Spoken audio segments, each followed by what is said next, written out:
Olá, este é o blog Civil Imobiliário. Hoje, novamente, entrevistando o professor Heitor Sica, professor da Faculdade de Direito da Universidade de São Paulo. Heitor, obrigado novamente por estar aqui para nos conceder mais uma entrevista. Obrigado, Alexandre. Eu agradeço imensamente o convite. Bom, o tema do nosso próximo vídeo é tratar de atualizações importantes e relevantes ao direito imobiliário na questão dessa tendência que antes mesmo do código ser sancionado, da tendência do legislador de desjudicializar uma série de questões. E a gente pode dizer, talvez a mais relevante de todas elas, seja a questão da usucapião extrajudicial. Nem todos os cartórios ainda estão acostumados, e muitas questões elas estão surgindo, mas a princípio eu vejo essa medida com muito bons olhos. Qual que é a sua avaliação? Primeiro, eu estou de pleno acordo com o que você disse de início, que na verdade não foi o Código de 2015 que começou esse movimento de desjudicialização. Uma série de procedimentos de jurisdição voluntária foram, ao longo do tempo, sendo desjudicializados. Então, vamos lembrar, só na década de 2000, então, a retificação de registro civil, em 2004, separação, divórcio e arrolamento extrajudiciais em 2007. Uhum. Então, é uma marcha, acho que até inexorável, sim, ao ponto de haver autores que pensam que em algum dia a jurisdição voluntária vai acabar. Uhum. Tudo vai ser transferido para outros órgãos, sim, ou cartórios, que bem ou mal estão sujeitos à fiscalização, ao controle do Poder Judiciário, sim, mas em alguma medida até órgãos do Poder Executivo poderiam assumir funções que hoje são desempenhadas pelo Poder Judiciário no campo da jurisdição voluntária. E até tem exemplos, o registro de comércio era feito ao tempo do Código Comercial, ao tempo, do Regulamento 737, era feito pelo Poder Judiciário e isso foi passado para o Poder Executivo, As juntas comerciais são ligadas ao Ministério da Indústria, Comércio, enfim. Então, eu acho esse um primeiro ponto, ou seja, deixar no judiciário apenas aquilo que for efetivamente resolver conflito. Perfeito. E aquilo que não tem conflito, em que as partes que vão ser afetadas por aquele ato que se pretende que seja produzido, isso não dependeria mais de intervenção do Poder Judiciário. Ou seja, o elemento fundamental para desjudicializar é o consenso. Tá. É que todas as partes a serem afetadas estejam de acordo. Então, no caso da usucapião extrajudicial, há necessidade de que haja concordância dos confrontantes, do proprietário registral, da mesma forma que União, Estado, município, eles teriam que se manifestar numa ação de usucapião feita nos moldes tradicionais, também, ou seja, é preciso que o Estado manifeste não haver oposição ao usucapião, ou seja, que aquele bem não é um bem comum, um bem, portanto, insuscetível de ser usucapido. Portanto, ao fazer isso de forma extrajudicial, a meu ver, há uma tendência natural de que se ganhe um tempo considerável. Uhum. Mas é preciso ponderar também algumas dificuldades, e eu até na minha prática profissional, nas tentativas que já venho empreendendo de fazer usucapiões extrajudiciais, eu me deparei com algumas dificuldades. A primeira, para usucapião de imóveis rurais. Tá. Ainda que haja o georreferenciamento, que é uma exigência que a própria Lei de Registros Públicos, alterada pelo CPC de 2015, mas faz. Nem todos os imóveis já estão georreferenciados. Exato. Então essa é uma primeira dificuldade.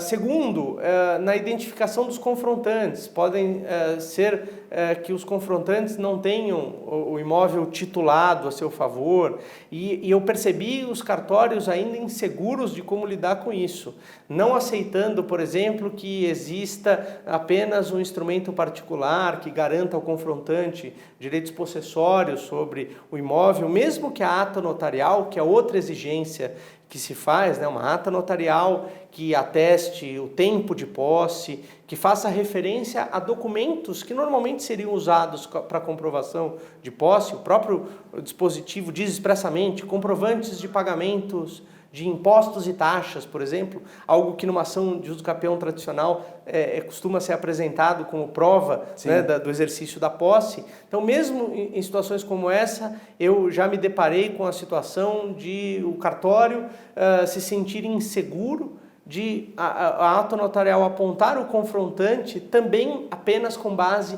nesses elementos. E o próprio tabelião, ele pode se sentir inseguro em dar uma ata, ficar um pouco em cima do muro? Pois é curioso, porque a ata notarial já existia antes do Código de 2015, obviamente, mas a partir do momento que ela é efetivamente descrita como um meio típico de prova, lá no artigo 381, ela passa a ganhar uma importância maior. Sim. Então, eu sinto que os tabeliães, eles hoje estão mais confortáveis em fazer atas notariais que dizem respeito à tecnologia, então é uma mensagem recebida pelo celular, uma página de internet, mas quando se trata de sair do ambiente virtual, a impressão que eu tenho, não sei se é a mesma que você tem, é que existem escreventes, há escreventes tabeliães que fariam determinada ata e outros não.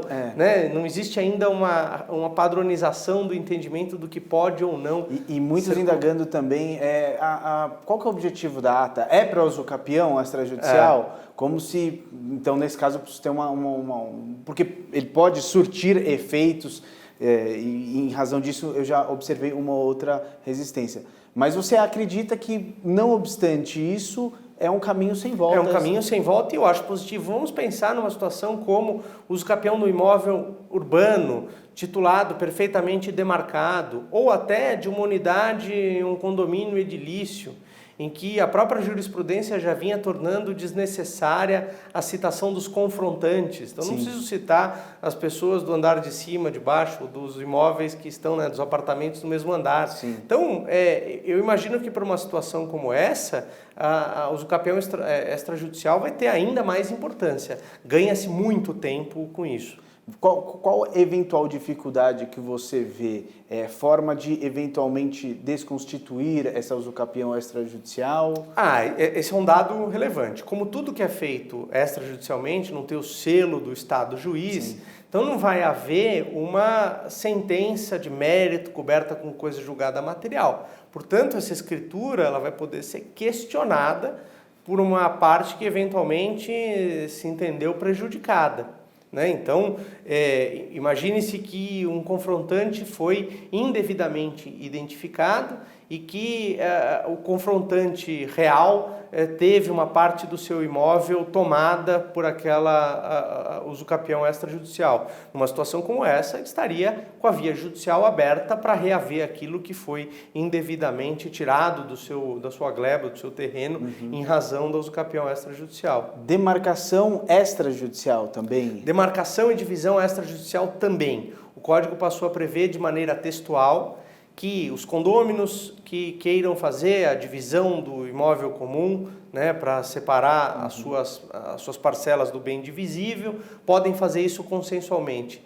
E no caso da demarcatória também, quando há necessidade dos vizinhos reavivarem os limites entre os imóveis que eventualmente tenham se perdido, ou eventualmente até alterá-los, desde que isso seja feito de forma consensual, não há nenhum obstáculo para hoje isso ser feito extrajudicialmente. Eu só vislumbraria um risco, eu não me vi diante dessa situação na prática profissional. Mas se no âmbito de uma demarcatória, uma parte de um bem que estava titulado a favor de um vizinho, depois é transferido para o outro, se o município não vai entender que isso pode ser uma forma disfarçada de transferir uma parcela dessa propriedade e isso ser questionado, não sob o ponto de vista civil, mas do ponto de vista tributário, exemplo, incidência de TBI, etc. Claro. Mas, tirando essa questão, estamos diante também de um instrumento de desjudicialização. Seria só no cartório de registro de imóveis, né? Seria só no cartório de registro de imóveis,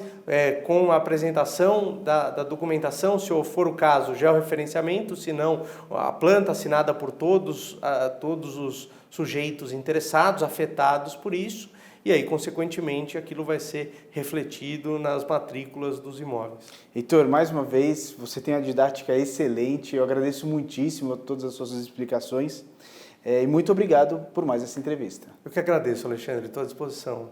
Este foi Heitor Sica.